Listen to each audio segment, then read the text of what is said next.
Hello, Caroline. Are you there?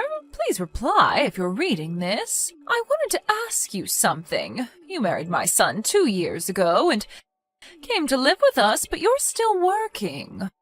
Why is that? When are you going to quit that silly job of yours? You're going to be 30 in a few months, you know, right? You also know that my husband runs a company and someone has to take over that company after your husband. I suggest you start getting busy bringing a new member to this family. A male heir who will take over the company one day. Have you even put any thought into having a child? Besides, I sure would like to see a grandson soon. Good morning, Mother. I think I mentioned this numerous times, but the person that will take over as the president of your husband's company will be determined on merit. That's how your husband wants it. He's not going to have a family member just take over because this person is a relative. Well, that's all very virtuous and all, but that's not the real world, Caroline. In reality, my husband's company has been run by 3 generations of this family. It's been handed down from father to son for generations, and our company has profited because of it. Merit alone will not suffice. There is a little thing called tradition, which you seem to be lacking, Caroline. It has already been decided that your husband James will eventually take over as the next company president, and after him his son, my grandson. Yes, well, tradition is all very good and all, but times have changed, Mother. I'm not saying it's wrong. If the person taking over is competent, whether that be James or someone else, I'm all for it. Will you stop contradicting me? You always find a way to refute everything I say. My husband has informed me that you are a very competent and reliable employee, but your competence and this issue are completely different. You are in no position to determine company policy. You're just another employee. I suggest you keep your nose out of it. I think that applies to you more than it does to me, don't you think? Pardon me?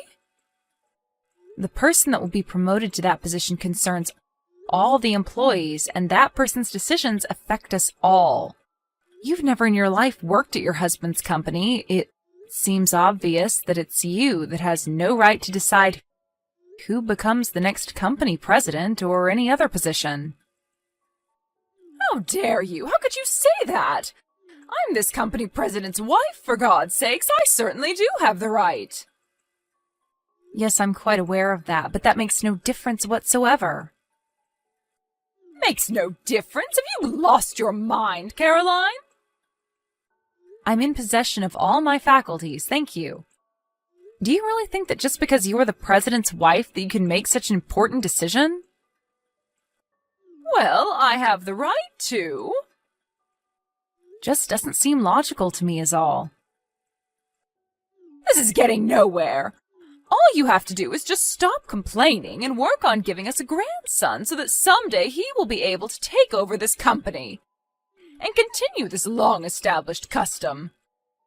If you have time to spurt such nonsense, I suggest you use your time more wisely by having a child. Right now, I'm giving my work priority above all, and I've talked long and hard about this with Jim. Pardon me? I know you complain to Jim about this matter all the time, and he gets irritated because you're so bull-headed about it. But could you not take that frustration out on me? I have other things to worry about. Jim said that? I wasn't trying to be difficult or anything. Just so you know, Mother, Jim is sitting right next to me and seeing this entire conversation. What? Are you serious? Why didn't you say so before? You better be ready for a line text from him later on, and it won't be a very pleasant one, I can tell you that.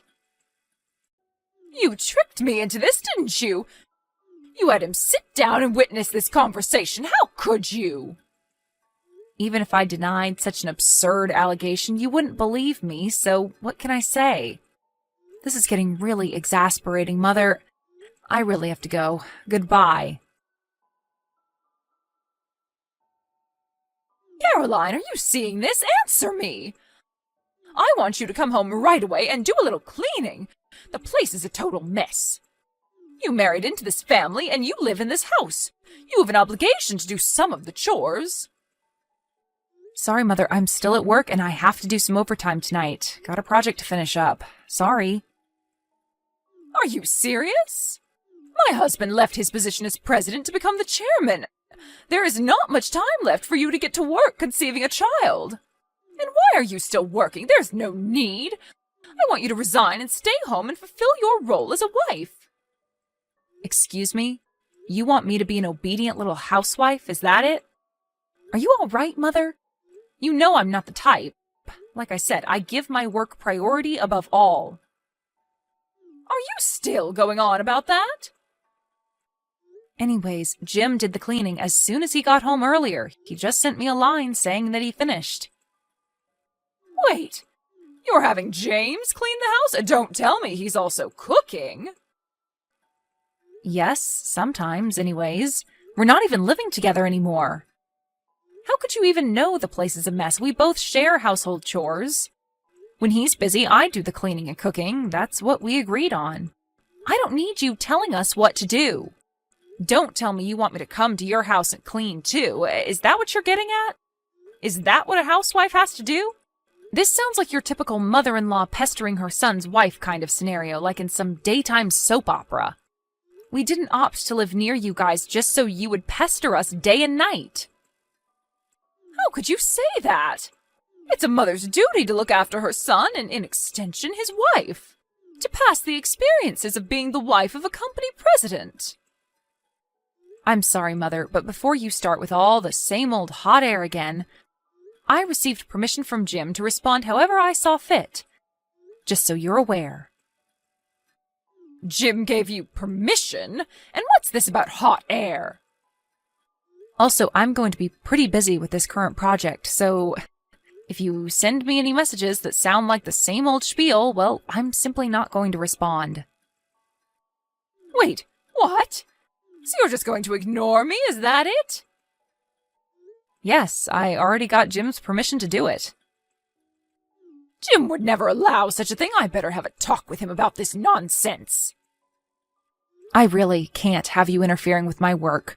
We're in a crucial phase now, so I would appreciate your cooperation, Mother. You really know how to anger someone, Caroline. Yeah, well, whatever. How could you just ignore your mother-in-law, for Christ's sake? Always giving your work priority and shunning your responsibilities at home. What kind of a wife are you, anyway?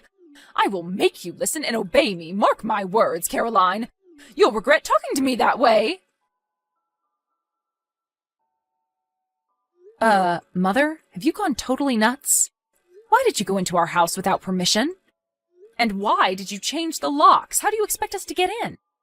Are you trying to lock us out of our own home? Do you realize what you're doing, Mother? And besides, where the hell did you get a spare key? I never gave you one, and neither did Jim. I simply took my son's key and had a spare made down at the mall.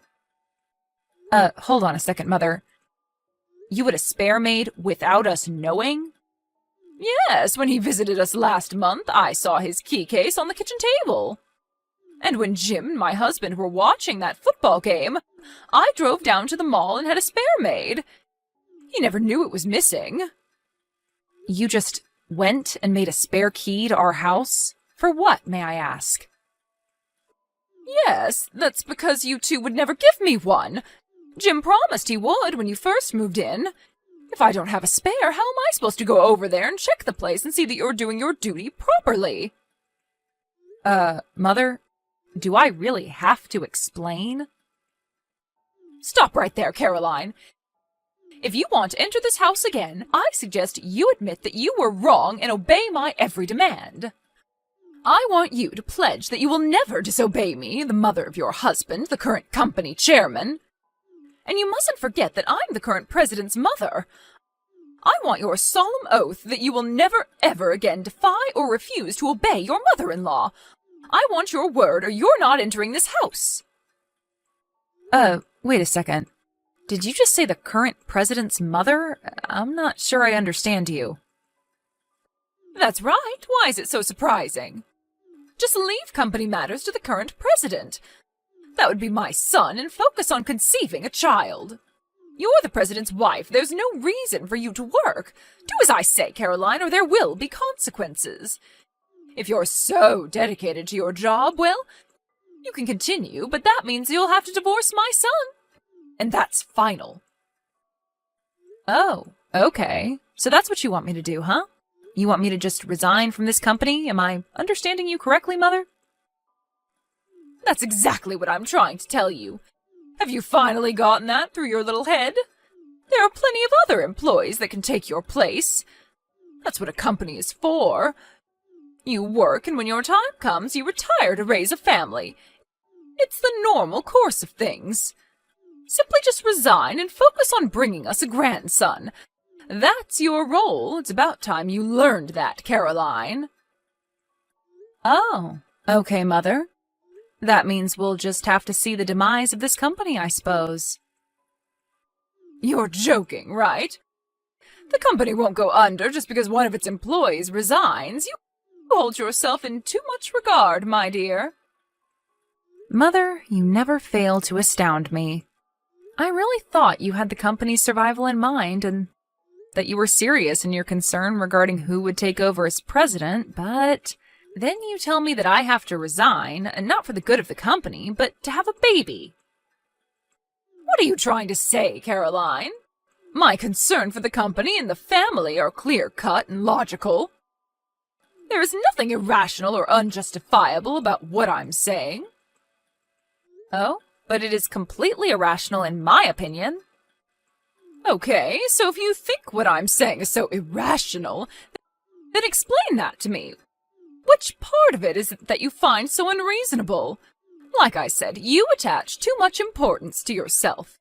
It embarrasses me whenever you applaud yourself, extolling the virtues of your own work all the time. I mean, how arrogant do you have to be to say the company will go bankrupt if you quit? My God, the audacity! Mother, I hate to tell you this, but I'm the new president of the company. Say again? What did you just say? I said, I'm the new president of the company. I recently took over. I'm surprised you didn't know. Stop joking around, Caroline. I'm serious. This is no laughing matter. This concerns the future of our family. The next president has already been determined, ever since he was born, as a matter of fact.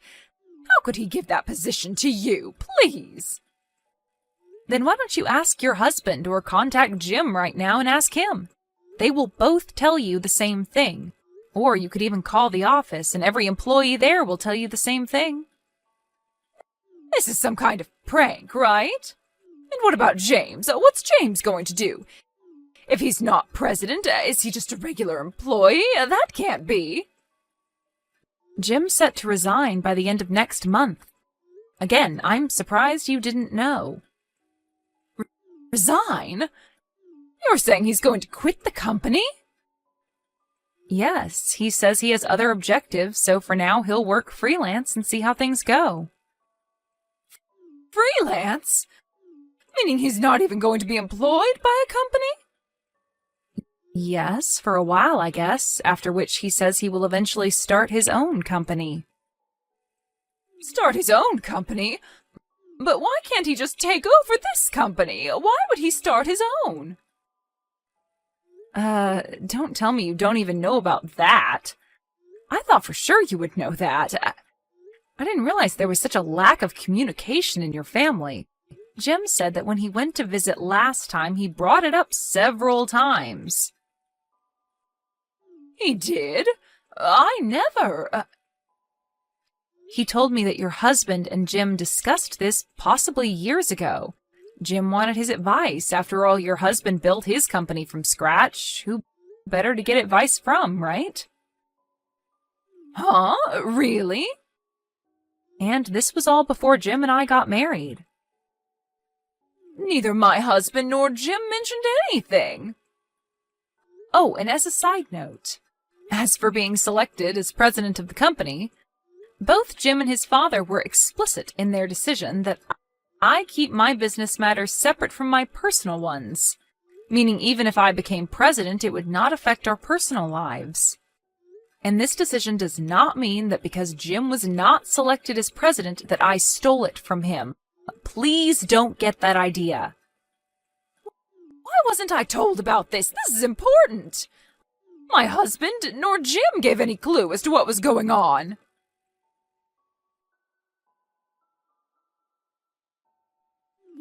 Caroline, answer me right this second. Why is my husband divorcing me? What did I do that was so wrong?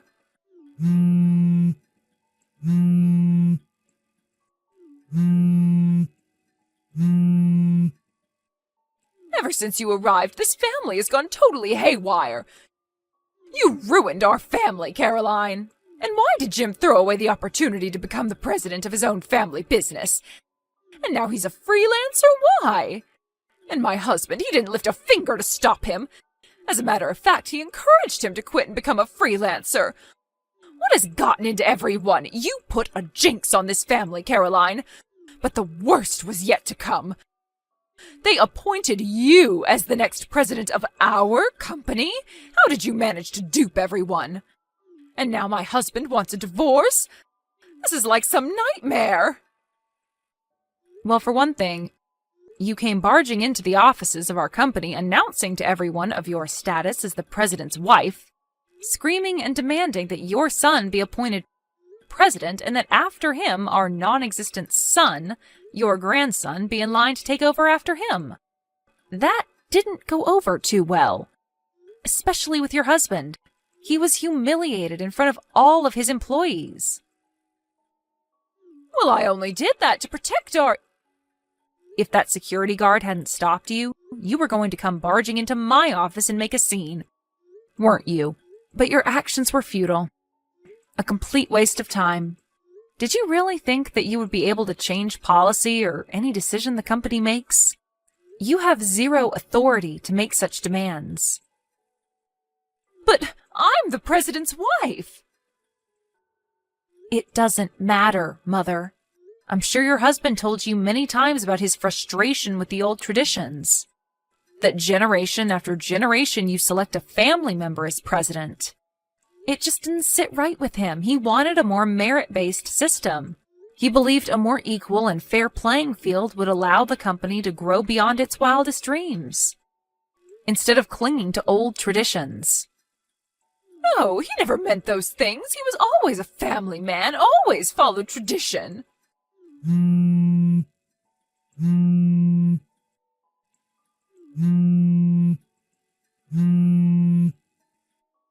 Please, Caroline, talk to my husband and ask him to rescind this silly divorce. He doesn't need to do this. I'll change. Please convince him. I really can't do that, Mother. It's really not my concern. Why? Why can't you at least do this little favor for me? Please, Mother, work it out yourself. I have nothing whatsoever to do with your marriage. It's kind of late. I have to get some sleep. Goodbye. Please, Caroline, help me. Okay, I'll give you my blessing. How's that? I give you my blessing that you become the next president. Will you then help me in return? And about who will take over after you, well, I'll leave that up to you and James. You two can make that final decision. I won't interfere at all. What do you say, Caroline? Please? Please convince my husband to think it over. Please. Caroline, are you still there? Please don't cut me off. Please, Caroline, I need your help. Actually, my father-in-law told her that he was considering me as the next president, but she just wouldn't listen. Her mind just seemed to shut down whenever he brought up the subject. She couldn't accept the fact. The only thing that was on her mind was that her son was destined to become the next president, and that the wife would have to stay at home and have babies. Eventually, I was appointed as the next president, but that fact never entered my mother-in-law's mind in the slightest. Her son was the only person in the world that would be appointed, and that was that. There was no convincing her. She was so programmed by her self-delusions, a form of self-hypnosis, if you ask me. It was probably in that state of mind that made her barge into the office and cause the embarrassing scene in front of all those employees. My father-in-law was so infuriated by the incident that he began to question why he was even married to her, which eventually led him to file for divorce. After the divorce went through, she received a comfortable settlement and returned to her grandparents' home back east. But her spendthrift ways as the president's wife never really waned, and her savings quickly diminished. Her grandparents were worried that she would next target their meager savings and pension, and quickly cut ties with her. I heard she was living all alone in some beat-up apartment downtown doing various part-time jobs to make ends meet.